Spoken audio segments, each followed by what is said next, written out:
YouTube, what's up? I'm back again. So, we're going to take a look at some of my box sets. And I'm probably going to do an ongoing series of these where I do one or two or maybe even three box sets depending on how much I have to say about them. But we're going to start off with some metal.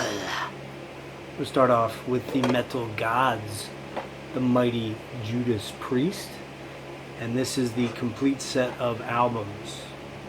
Judas Priest, the complete albums collection. This is not entirely true though. If you know your history about Judas Priest, you would know that this album collection is not actually complete. We'll get into that in a second. Anyway, these are these clamshell cases. I have an Iron Maiden disc floating around in there. I'm not sure where the case for that is, but anyway, these are these clamshells, and they're really nice. They're very well done. And while I have a lot of the Priest catalog in, jewel case, regular editions, some of them are like the third. Like I have the British Steel 30th, and I think I've got the Screaming for Vengeance 30th, and then other ones I just have like Painkiller by itself. The regular jewel case edition that came out the year that it came out. When I saw this set on Amazon, probably, I was like, you know what, I gotta have this, because I didn't have some of these later albums, like Ram It Down,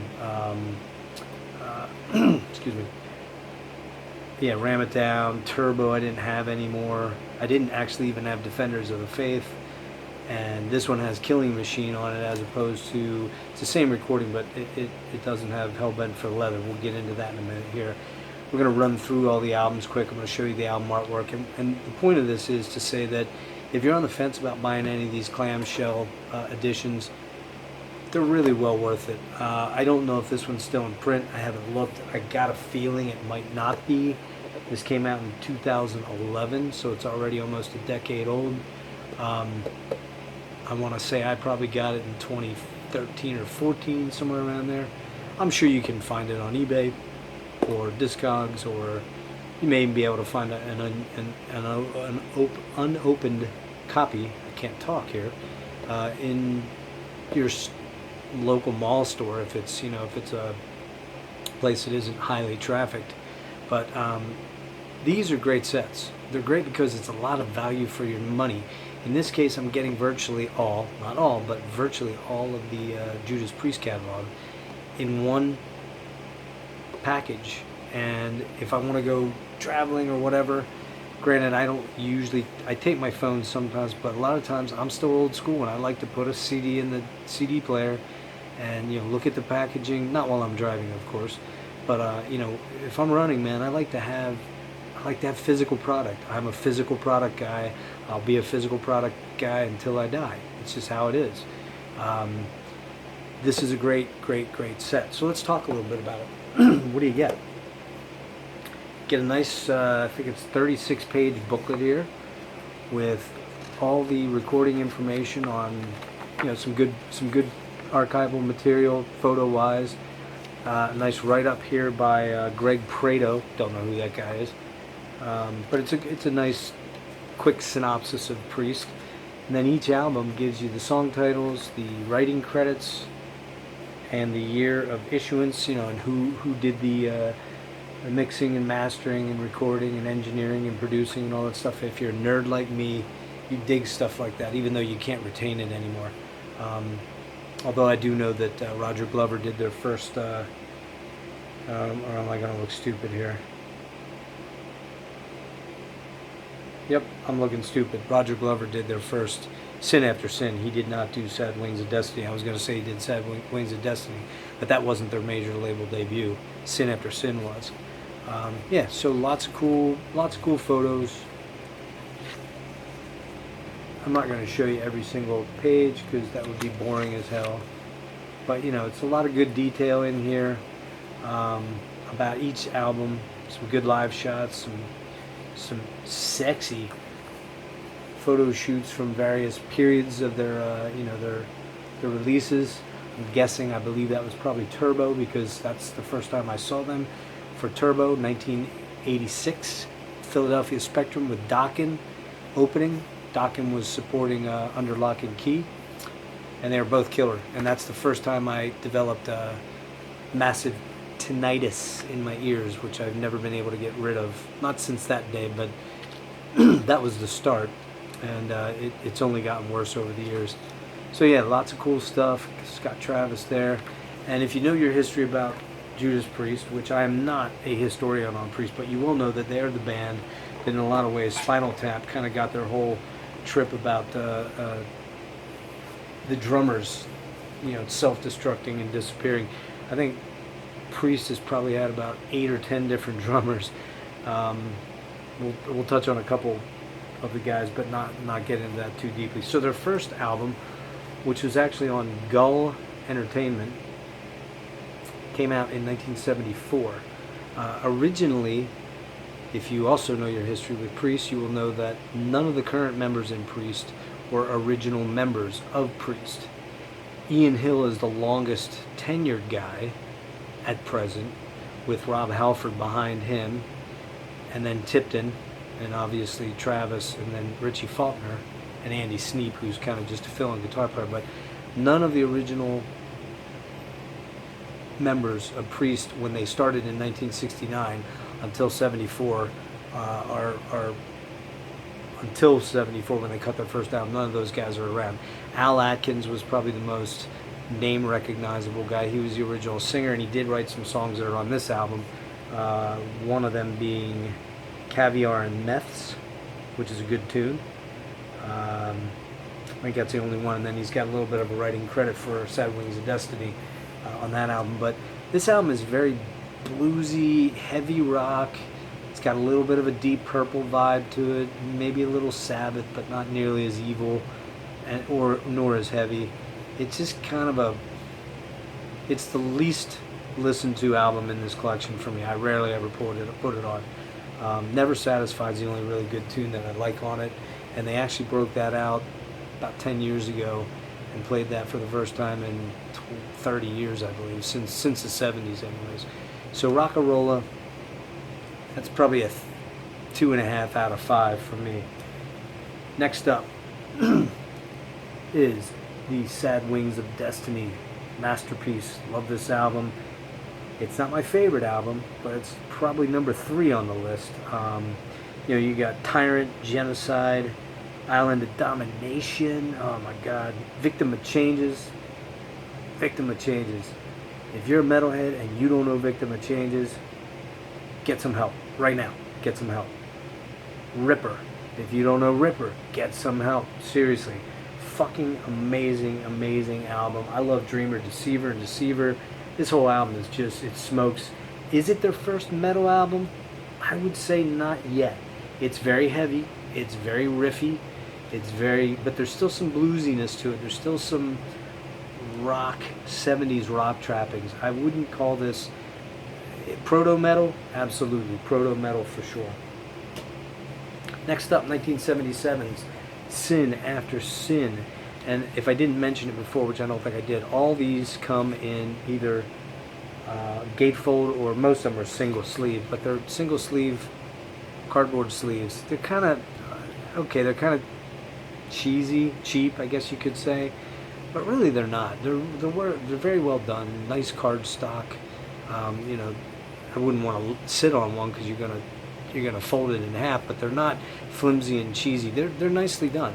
All the albums come with album artwork on them that looks great. And anyways, 1977's Sin After Sin was produced by Roger Glover of Deep Purple fame, and they're inching closer to being the metal gods, but still kind of a transition album between Sad Wings and this and the next one, which is kind of I think they're more their metal album, although it's probably not their heavy metal album, which would be the following one.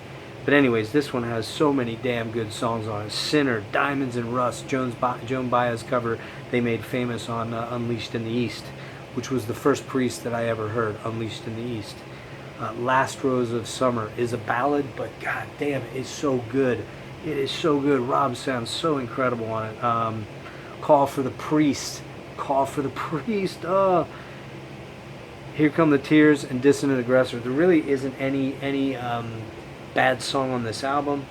This has Race with the Devil and Jaw, which is a bonus track, which these have, by the way. I didn't mention that, but they all have, most of them have bonus tracks. I think this is the first one that does.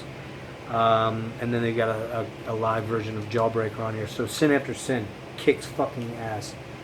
Like I said, probably number 3 on my list of favorites. Next up is my favorite. Absolutely, Stained Class. Fucking love this album. It is a staple for me. I listen to it a couple times a year, and when I put it in, it doesn't come out of the car player for a while. You got White Heat, Red Hot. You got Better by You, Better Than Me, which, if you know anything about Priest, you know a few years later there's a lawsuit that kind of centered on that song when 2 kids committed suicide in Nevada, I believe it was. That was 1990. Anyways, let's see. Invader, Exciter, my favorite track, Saints in Hell. Got to see that on the 2018 Firepower tour. Was fucking phenomenal. Oh my God, so good. And the epic Beyond the Realms of Death, which is kind of a ballad, but it's very, very heavy and it smokes. This one has Fire Burns Below and Better by You, Better Than Me live as bonus tracks. Stained Class, my favorite Judas Priest album. Next up, I think this is probably what we could call the first heavy metal album by Priest. Was heavy metal around at that point? Yeah, I mean, you could point to so many different bands. Budgie, you could point to, I'm not sure if Diamond Head was out yet here at 78. Probably not. But there was a lot of heavy bands that were playing, Maiden's right on the horizon here with this album. But a lot of people do kind of point to this being like the new album, heavy metal first album. I'm not a historian, as I said, and I'm not going to spend hours looking that information up, but I'd go with this. This is it's a kick-ass album, and it's heavy, although it's more radio palatable. There's more commerciality to some of these songs. This was the first proper album, studio album, that I ever heard from Judas Priest. This is 1978, but I didn't probably hear it until late 79, very early 80. Probably early 80 when I moved from Texas back up to Pennsylvania and started hanging out with a bunch of dudes and trying to form my first band. Storm, by the way. How epic is that band name? Anyway, this was the first album that kind of really got radio's attention quite a bit, along with Unleashed in the East, which was the tour following this, like in conjunction with this album. And the UK version is called Killing Machine, whereas the US version is called Hellbent for Leather. And the US version is called Hellbent for Leather because CBS had issues with Killing Machine. There was concerns over, I guess, it was pre-PMRC, but it was still, the US has always had this issue with our puritanical group of people and our, that the Bible Belt people have issues with anything that's, they all own guns, but they don't condone anything that advocates violence, which I guess they thought Killing Machine did. So yeah, this was the first album that I heard from Priest, and you're talking Delivering the Goods, you're talking about Evening Star, Hellbent for Leather, Burning Up, Green Manalishi with the 2-prong horn, and what else do we have here? Running Wild, and Before the Dawn. Great stuff. Also has Fight for Your Life as a bonus track and Riding the Wind live. So that's Killing Machine, aka Hellbent for Leather. Again, this is probably this is the first thing I heard. A buddy had this in his car when we were going to like an amusement park over the summer when I first moved up here, and I heard The Ripper and Sinner and Green Manalishi and Diamonds and Rust and Victim of Changes. And it was like, I was done, man. I was hooked.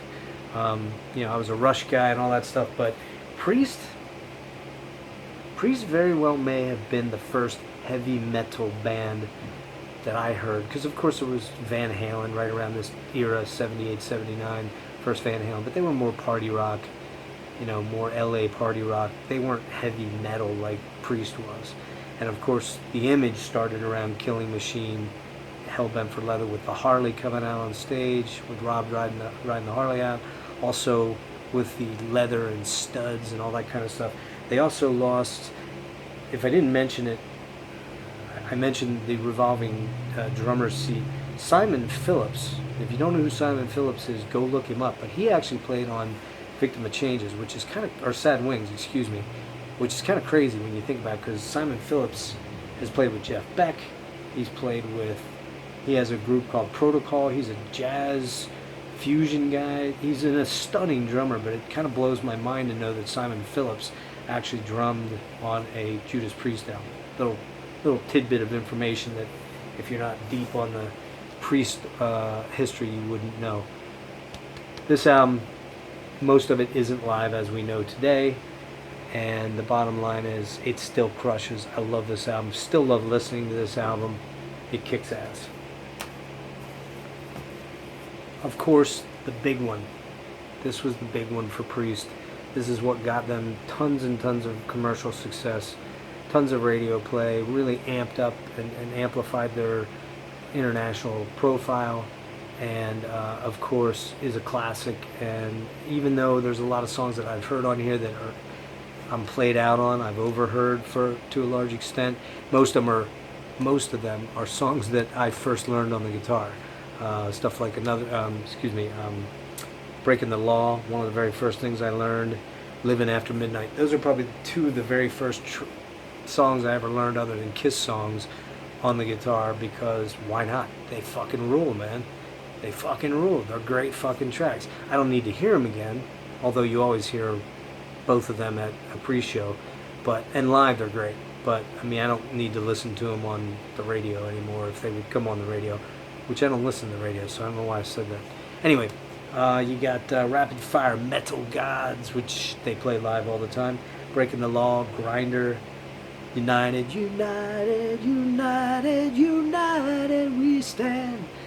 Great song, great sing-along song in a show. Living After Midnight and Steeler. On this one they've got Red, White, and Blue as a bonus track, and Grinder live. Next up, probably their most, I think, radio-friendly album, because it just sounds like they were writing songs for the radio. But I still like this album. I mean, it's got Heading Out to the Highway, another song I learned on guitar. Don't Go, Hot Rockin'. Hot Rockin's a great tune. Solar Angels is kick-ass. You Say Yes, great catchy choruses on all this stuff. All the Way, Troubleshooter, On the Run, and then my fucking favorite track on this album, by leaps and bounds, Desert Plains. Fucking rips ass. That song is kick-ass. Let's see what this one looks like. Pretty boring. But again, all these CDs come with, and they are, I believe they're all remastered. I want to say they're remastered. If they're not, I will leave that in the notes. I didn't look that up. I'm pretty sure they are. But this one kind of falls to the bottom of my list of favorites, just because it's just a little too commercial for me overall. But it's not a bad album. I mean, Priest doesn't have a bad album other than maybe Rock-a-Rolla. But yeah, so this is 1987. I'm sorry, not 1987. That was the studio track there. That's 81. 82.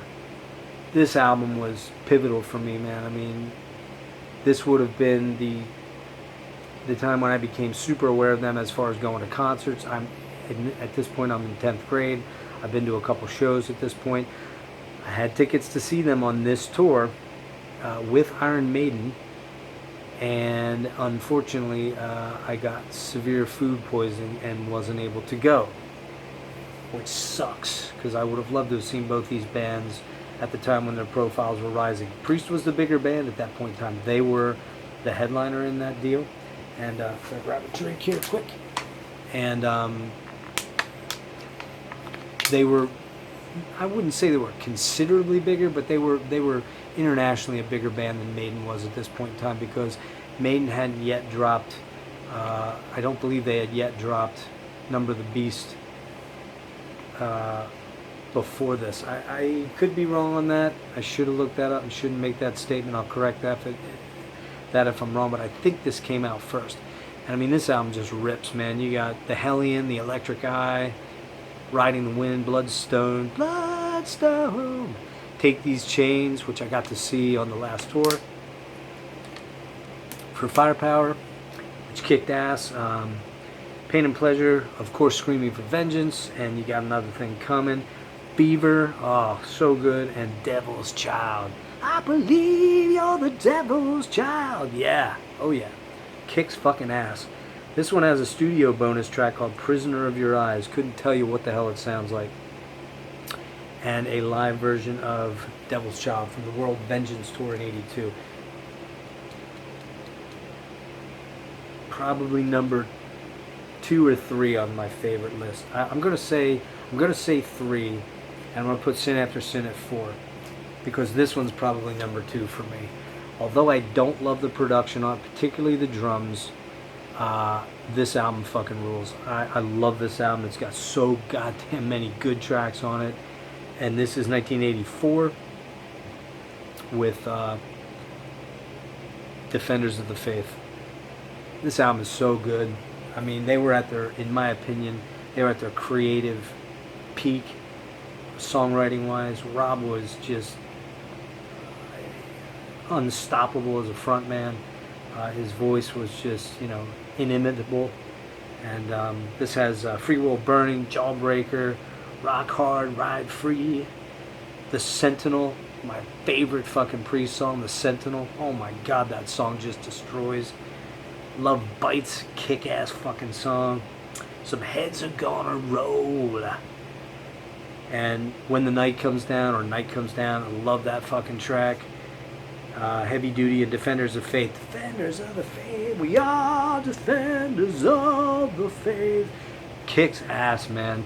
Which I saw that on the last tour too as well. The only track I can't remember on here is Heavy Duty. Then there's a bonus track called Turn On Your Light and some live material again. Number 2 favorite, with this one being number 3. Next up, 1986 is Turbo. And it's not awful, but man, they brought in outside writers. I believe Desmond Child writes on some of these tracks here. Just very commercial, very commercial. Yeah, you can't deny the song Turbo Lover isn't a cool tune. It's a great concert song, but I don't love it. Locked In, okay. Private Property, Parental Guidance, Rock You Around the World, Wild Nights Crazy and Hot Crazy Days is okay. Hot for Love, Reckless. There's just a lot of crap on this album, but it does have one gem, and that would be Out in the Cold. And this is the first time I saw these guys, July of '86, I believe, in Philly, as I mentioned. And they opened with Out in the Cold.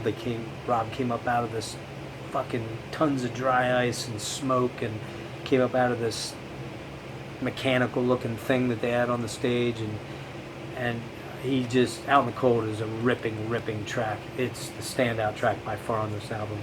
Not my favorite album of theirs. Probably last, with the exception, Ram It Down would be next to last, Rock-A-Roller would be last, and this would be the next one.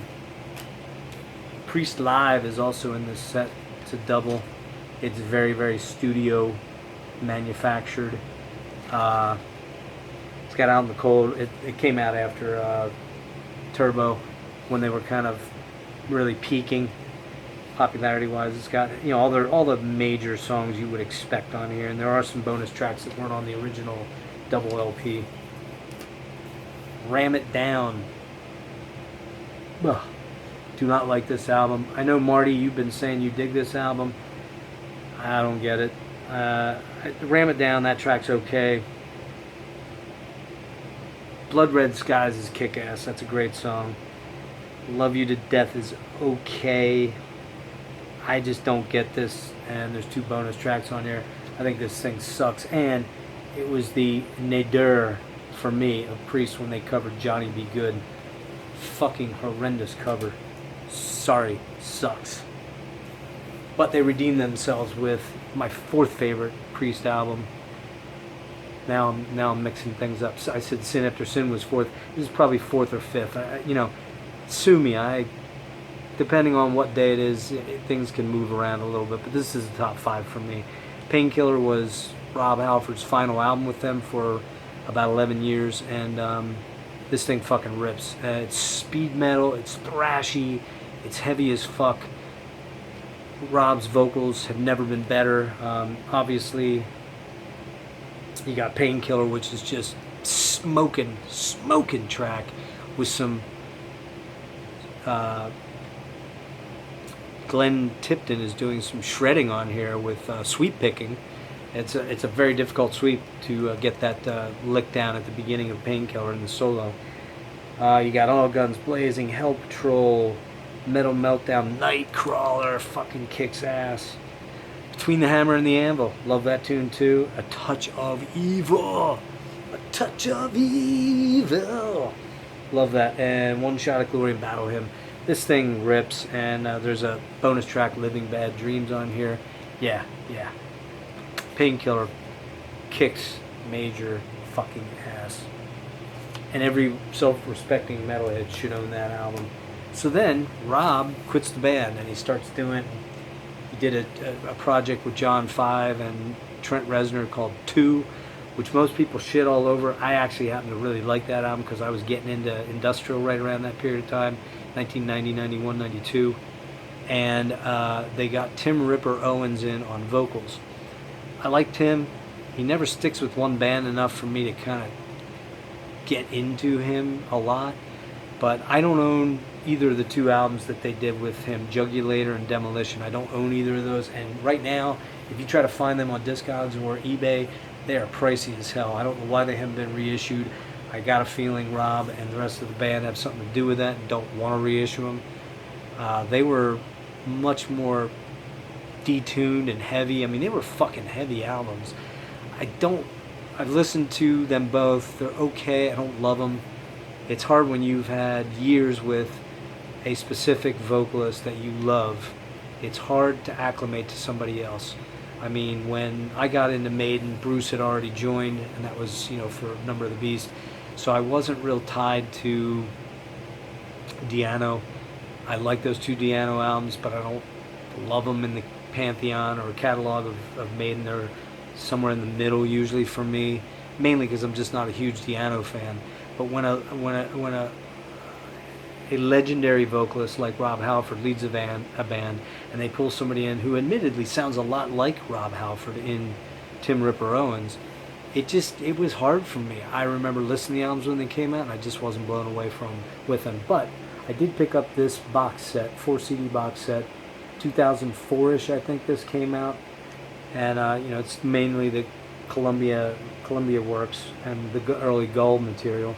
This is called Metalogy, and it does have an unreleased track called Heart of the Lion. It also has, I think, 3 or 4 of the more approachable, shall we say, Ripper songs on it, but it's primarily a Judas Priest with Rob Halford vehicle for selling extra stuff. There are a bunch of unreleased live cuts on this, but most of it is regurgitated shit that I already have in another box set that I'm not showing you. Why I have all this Priest and redundant material, I don't know. I'm sick. What do you want? I'm sick. I'm fucking ill.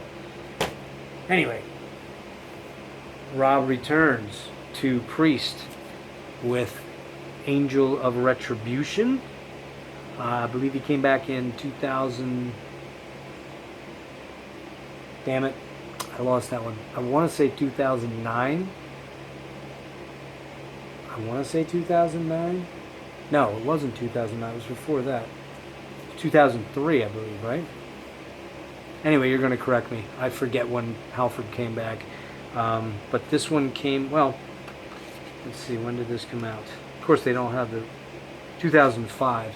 So I'm thinking, yeah, Halford came back in 2003, I believe. And this is a really good album, man. It's got Judas Rising, Deal with the Devil, Demonizer, Wheels of Fire, Hell Rider, the ballad Angel, and the really cool Loch Ness, which is really kind of their first prog rock tune, I think. A lot of people shit on that song, but I kind of dig it. Is it great?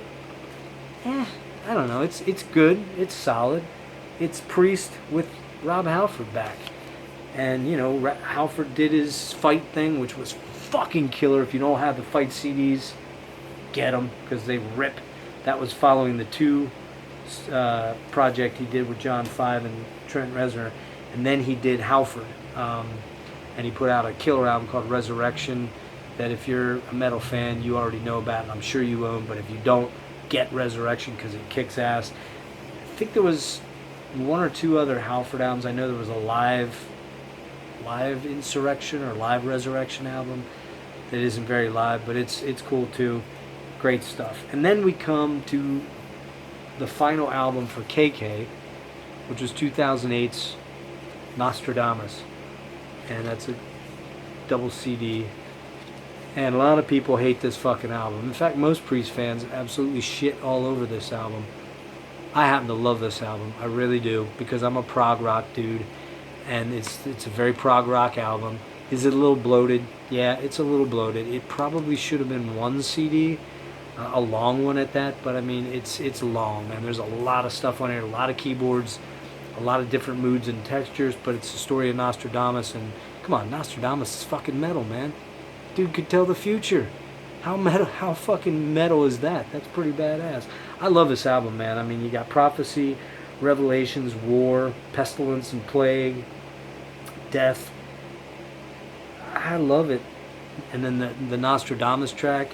I really like this album. I'm sure I'm going to get some comments telling me I'm fucking stupid or I'm not a metal fan, but hey, I love this album. And this one probably slots in, well, it's somewhere in the middle, but it's definitely not in the lower half. It's probably in the top half.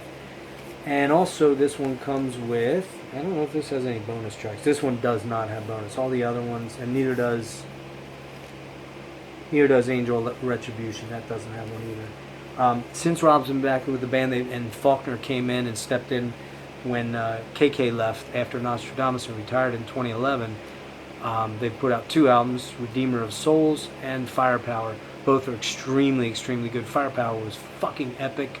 Redeemer I like a lot. I don't love everything on it, but it's solid. It's a very solid album. In this box set, there's also a live set called A Touch of Evil Live. It's a bunch of tracks from a bunch of different recorded locations. Gotta be honest with you, I don't think I've ever listened to this because I'm not a huge live guy.